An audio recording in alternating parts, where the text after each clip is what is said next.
स्वागत है आप सभी का सरल ज्ञान में। आज हम करने वाले हैं एसएससी CHSL के क्वेश्चन पेपर का सॉल्यूशन, जो कि 4/7/2019 को आफ्टरनून शिफ्ट में हुआ था। इसमें हम रीजनिंग के 25 क्वेश्चनों के बारे में बात करेंगे। अगर इससे पहले आपने मेरा वो वीडियो नहीं देखा जिसमें मैंने इसका इन्हीं 25 क्वेश्चनों का मॉक टेस्ट बना के डाला हुआ है, तो पहले उसे देखिएगा। उसमें वो आपको स्पीड इम्प्रूव करने में काम आएगा। और उसमें अगर आपके कोई भी क्वेश्चन में डाउट होता है, कोई क्वेश्चन आपसे सॉल्व नहीं होता, तो वो उस क्वेश्चन का सॉल्यूशन इस वीडियो में आपको मिल जाएगा। तो चलिए शुरू करते हैं। अब बारी है क्वेश्चन नंबर 1 की। क्वेश्चन नंबर 1 में यहाँ पे कोडिंग डिकोडिंग का क्वेश्चन है। यदि इसका कोड ये होगा तो इसका कोड हमें बताना है। तो टी का कोड प्लेस वैल्यू 20 है, तो यहाँ पे 20 आ गया। आर की प्लेस वैल्यू 18 है, तो यहाँ पे 18 आ गया। ऐसे ही ए की प्लेस वैल्यू यहाँ पे लिखी हुई है, फिर एन की प्लेस वैल्यू लिखी हुई है। ऐसे ही करते करते तो इनकी भी हमें प्लेस वैल्यू सबकी लिखनी है। तो क्वेश्चन नंबर 1 का आंसर होगा ऑप्शन नंबर 1 राइट आंसर। अब है बारी क्वेश्चन नंबर 2 की। ये भी कोडिंग डिकोडिंग का क्वेश्चन है। यहाँ पे कोल्ड को ALHY से लिखा गया है, तो इसके बीच में देख लेते हैं रिलेशन क्या है। COLD। यहाँ पे अगर हम -2 फिर -3 फिर -4 और -5 करेंगे तो हमें मिलेगा ALHY। ऐसे ही जब हम आयरन का करेंगे तो ऑप्शन नंबर 4 राइट आंसर होगा। अब है बारी क्वेश्चन नंबर 3 की। यहाँ पे कहा गया है 2 years ago a man was 6 times his old as his son, यानी कि एक आदमी 2 साल पहले अपने पुत्र से 6 गुना बड़ा था, 6 गुना ज़्यादा उम्र का था। इन 18 years he will be twice as old as his son। अगले 8 साल बाद वो अपने सन की आयु से, यानी कि अपने पुत्र की आयु से 2 गुनी आयु का हो गया। What are their present age of the man and his son. तो उस आदमी और पुत्र की आयु वर्तमान में कितनी है। तो मान लेते हैं पहले की लाइन के अनुसार पुत्र तो x आयु का है और उसका पिता 6x का। तो अब 20 साल बाद 2 साल पहले वाले जोड़ गए और आने वाले 18 साल जोड़ गए, तो 20 साल बाद उनकी आयु हो जाएगी, वो होगी 6x + 20, 2 टाइम्स ऑफ x + 20। तो इससे जो x का मान निकल के आएगा वो 5 है, यानी कि 2 साल पहले वो बच्चा जो था 5 साल का था। तो हमारा x का मान निकल के आया, यानी कि उस बच्चे की आयु 5 साल थी 2 साल पहले। तो वर्तमान में उसकी आयु हो जाएगी, वर्तमान उसकी आयु हो जाएगी 5 + 2 यानी कि 7 साल। अब ऑप्शन ये भी कट गया और ऑप्शन ये भी कट गया। ऐसे ही 2 साल पहले उस आदमी की आयु 6x मानी थी हमने, तो उस टाइम पे यानी कि 2 साल पहले 6x के हिसाब से उसकी आयु होगी 30 साल।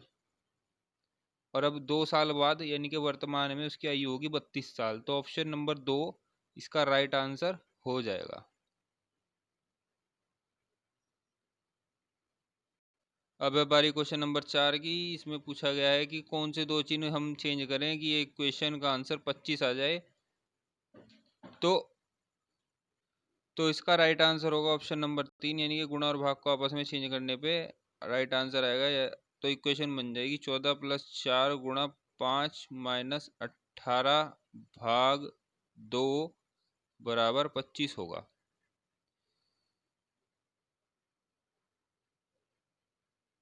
अब अगर हम इसे सॉल्व करेंगे तो 2 की जब 18 बार से कटेगा तो यहाँ बचेगा 9। अब ये 9 इस 14 से माइनस होगा, क्योंकि ये 9 माइनस का है, इस 14 में माइनस होगा, यहाँ बचेगा 5 और प्लस यहाँ 4 × 5 = 20 है ही, तो 20 और 5 = 25। तो राइट आंसर होगा ऑप्शन नंबर 3।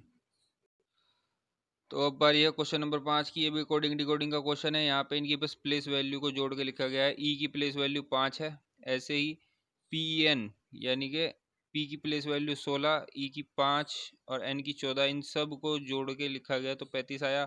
ऐसे ही जब हम PAGE इसकी प्लेस वैल्यू को जोड़ेंगे यानी कि 16 प्लस 1 प्लस 7 प्लस 5, तो यहाँ पे आएगा 29।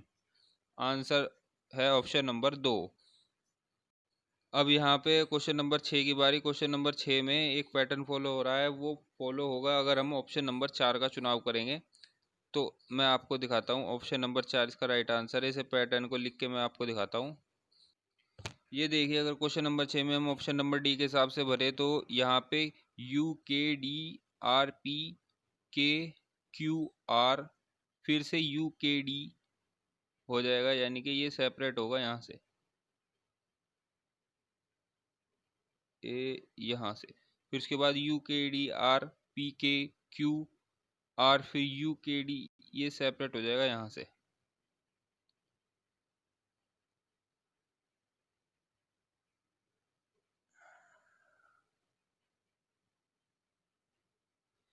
तो ऐसे ये पैटर्न इसमें फॉलो हो रहा है। अब बारी है क्वेश्चन नंबर 7 की। क्वेश्चन नंबर 7 को हम मीनिंगफुल और लॉजिकल ऑर्डर में लगाना है, तो इसमें जो आंसर होगा ऑप्शन नंबर 3 होगा। अगर हम ऑप्शन नंबर 3 के हिसाब से चले, यानी कि पहले आएगी तीसरी संख्या गेटवे ऑफ इंडिया जो कि सबसे छोटा है इनमें, उसके बाद आएगी दूसरी बॉम्बे, उसके बाद आएगी पांचवी महाराष्ट्र, उसके बाद आएगी छठी इंडिया, उसके बाद चौथी एशिया, और एशिया के बाद सबसे लास्ट में वर्ल्ड। तो ये एक मीनिंगफुल ऑर्डर में लग जाएंगे। तो ऑप्शन नंबर 3 राइट आंसर। अब है बारी क्वेश्चन नंबर 8 की। हमें यहाँ पे कहा गया है कि फिगर एक्स इनमें से कौन से ऑप्शन में है और रोटेशन अलाउड नहीं है। तो वो है ऑप्शन नंबर 2 में। यहाँ पे देखिए, ये कुछ इस तरीके से बनेगा। अब बारी है क्वेश्चन नंबर 9 की। क्वेश्चन नंबर 9 में हमसे कहा गया है कि एक ही डाइस के ये 3 फोटो हमने दिए हैं। इसमें हमें बताना है कि जो भी 6 डॉट वाली है उसके बॉटम में, यानी कि ये वाली जो फलक है इसके बॉटम में कौन सी संख्या होगी, कितने डॉट होंगे। तो अब इसमें जो भी कॉमन है उसे हम ले लेते हैं और क्लॉकवाइज घूम जाते हैं। तो इसमें ये कॉमन है, तो एक क्लॉकवाइज जब मैं घूमा तो 3, फिर 6, फिर यहाँ पे एक क्लॉकवाइज घूमने पे 4 और 6, 2। तो 2 अपोजिट है 6 के। ऑप्शन नंबर 2 इसका राइट आंसर होगा। अब क्वेश्चन नंबर 10 में फिर से एक इक्वेशन है। हमें पूछा गया है कि इनमें से कौन से दो अंक चेंज करें इक्वेशन में, संख्याएं हमें चेंज करनी है जिससे 767 ये आंसर आना चाहिए। तो वो होगा ऑप्शन नंबर 1, यानी कि 14 और 37 को अगर हम चेंज करेंगे तो ये बन जाएगी 618 प्लस 14 × 12 माइनस 703 डिवाइडेड बाय 37। तो जब इसे सॉल्व करेंगे हम तो ये 767 इसका आंसर आ जाएगा। चलिए, अब बारी है 11 नंबर क्वेश्चन की। क्वेश्चन नंबर 11 में हमें कहा गया है कि जो ऋषभ है, Rishabh is Namita's only brother. Rishabh R से मैं इसे डिनोट करूंगा, वो इकलौता भाई है नमिता का, नमिता को एन से। ऋषभ's वाइफ मृदु हैज अ ब्रदर सोनू, यानी कि मृदु जो कि ऋषभ की वाइफ है, इसे मैं एम से डिनोट करूंगा, इसका एक भाई है, उसका नाम है Sonu. Elina is Namita's only niece. Elina Namita की इकलौती भांजी है। नाइस का मतलब होता है भांजी। तो इसकी कोई बहन होगी, इसे मैं एस से डिनोट कर रहा हूँ, और उसकी बेटी है इलीना। आई एल से डिनोट कर रहा हूँ मैं इलीना को, ILL। अब यहाँ पूछेगा how is Sonu related to Ileana.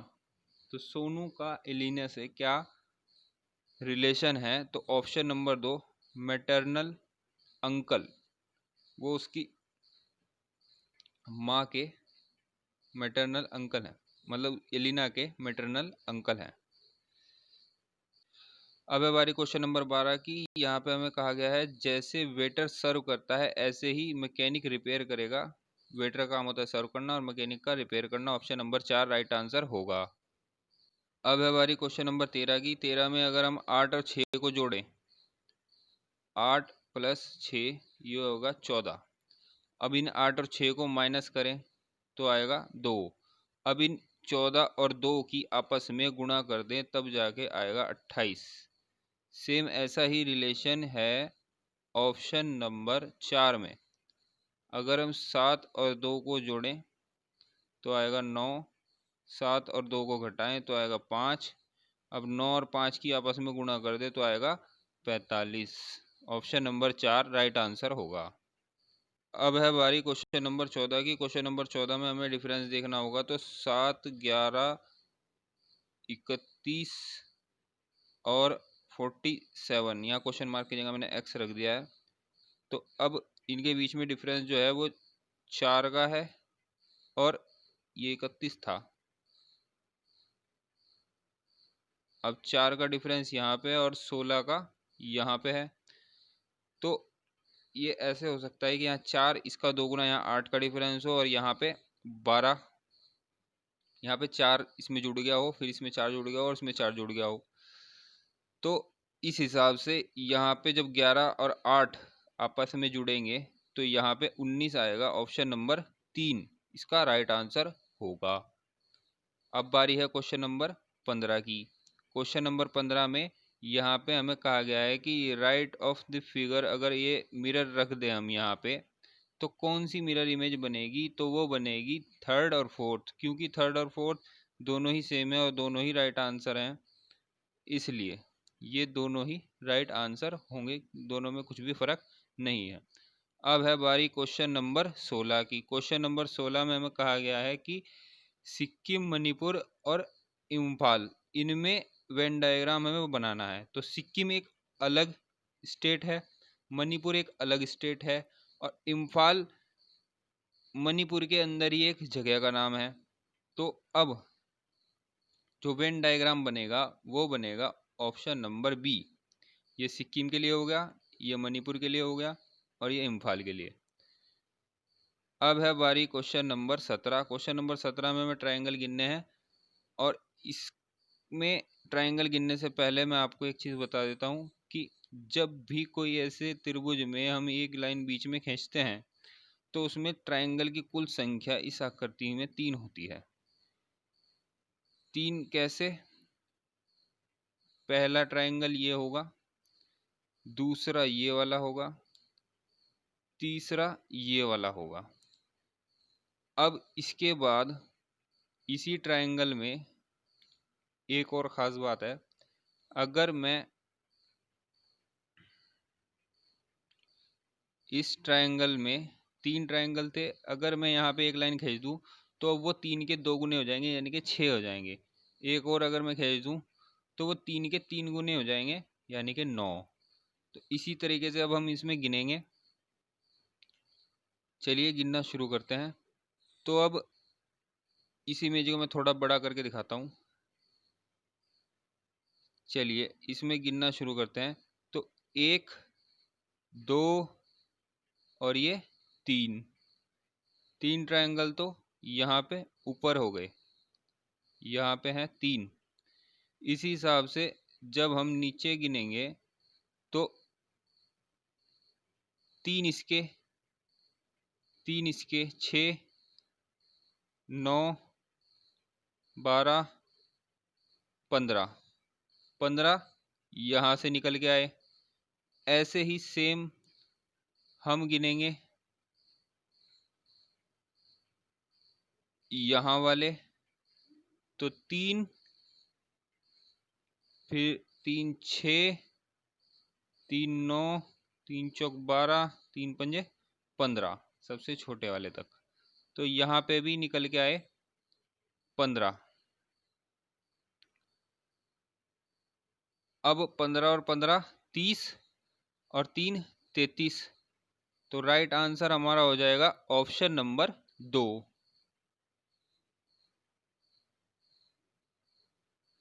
अब है बारी क्वेश्चन नंबर 18 की। 18 में कहा गया है कि इसमें से जो भी डिफरेंट है वो चुननी है हमें। तो 99 इसमें डिफरेंट है, क्योंकि 99 के अलावा सारी अभाज्य संख्याएं हैं। 99 ही केवल भाज्य है, बाकी सारी अभाज्य है। अब है बारी क्वेश्चन नंबर 19 की। क्वेश्चन नंबर 19 में कहा गया है कि 4 और 49 में जो रिलेशन है वो रिलेशन और किस में होगा। तो यहाँ पे 4 में अगर हम 3 जोड़ दें तो 7 होगा, और 7 के स्क्वायर करें तो 49 आएगा। ऐसे ही अगर ऑप्शन नंबर 3 के हिसाब से 7 में अगर 3 जोड़ दें तो 10 और इसका स्क्वायर 100 होगा, यानी कि +3 करके स्क्वायर हो रहा है। ऑप्शन नंबर 3 इसका राइट आंसर हो जाएगा। अब है बारी क्वेश्चन नंबर 20 की। क्वेश्चन नंबर 20 में pick the odd one out. तो ऑप्शन नंबर 4 ऑड है, बाकी सभी में +3 +6 -3 हो रहा है, यानी कि डी में +3 करोगे तो जी, जी में +6 करोगे तो एम, एम में -3 करोगे तो जे। इन सब में ऐसे ही हो रहा है, लेकिन ऑप्शन नंबर 4 में नहीं। तो ऑप्शन नंबर 4 ऑड होगा, तो राइट आंसर होगा ऑप्शन नंबर 4। अब है बारी क्वेश्चन नंबर 21। क्वेश्चन नंबर 21 में यहाँ क्या गया है, ऑड हमें छांटना है। तो इसका आंसर होगा ऑप्शन नंबर 3। ऑप्शन नंबर 3 यानी कि शर्ट। स्लीपर शूज और सैंडल पैरों में पहनते हैं, शर्ट पैरों में नहीं पहनते, इसलिए option number 3 shirt right answer होगा। अब है बारी क्वेश्चन नंबर 22 की। क्वेश्चन नंबर 22 में यहाँ पे भी सीरीज को हमें कंप्लीट करना है। तो यहाँ पे जो हो रहा है वो है +3 +5 +4। कहने का मतलब है एफ में +3 करें, फिर आई में +3 करें, आई में +3 करके एल, एल में +3 करके ओ। ऐसे ही बी में +5 करके जी, जी में +5 करके एल, एल में +5 करके क्यू। फिर ए में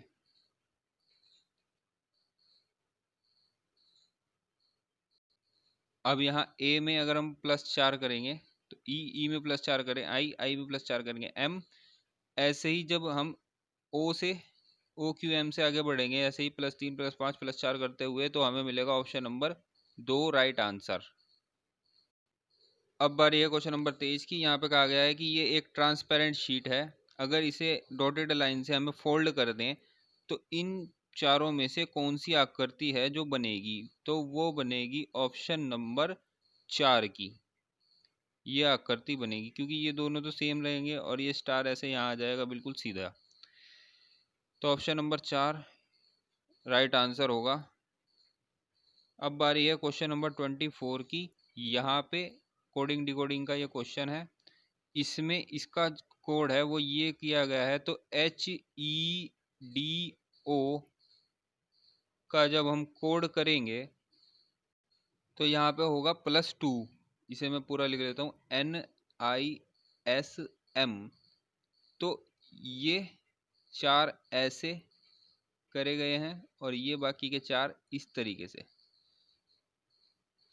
तो यहाँ पे आ जाएगा +2 करके, H में जब +2 करेंगे तो J, और E में +2 करेंगे तो G, फिर D में +2 करेंगे तो F, और O में +2 करेंगे तो Q। सेम यहाँ भी ऐसे ही होगा, +2 N का इधर आएगा, M का इधर, S का इधर और I का इधर। तो ऐसे ही जब PROFITED का करेंगे तो ऑप्शन नंबर 1 इसका राइट आंसर हो जाएगा।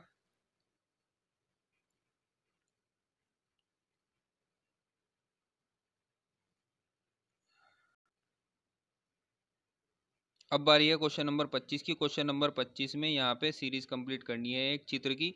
तो यहाँ पे ऑप्शन नंबर 2 राइट आंसर होगा, क्योंकि यहाँ प्लस के निशान तो घटते जा रहे हैं। यहाँ 5 थे, फिर 4 हो गए, फिर 3 हो गए, यहाँ पे 2 होंगे, यहाँ पे 2 हैं, ऐसे ही स्टार बढ़ते जा रहे हैं, 1 से 2 से 3, फिर यहाँ 4 होंगे। तो ये option number B right answer होगा।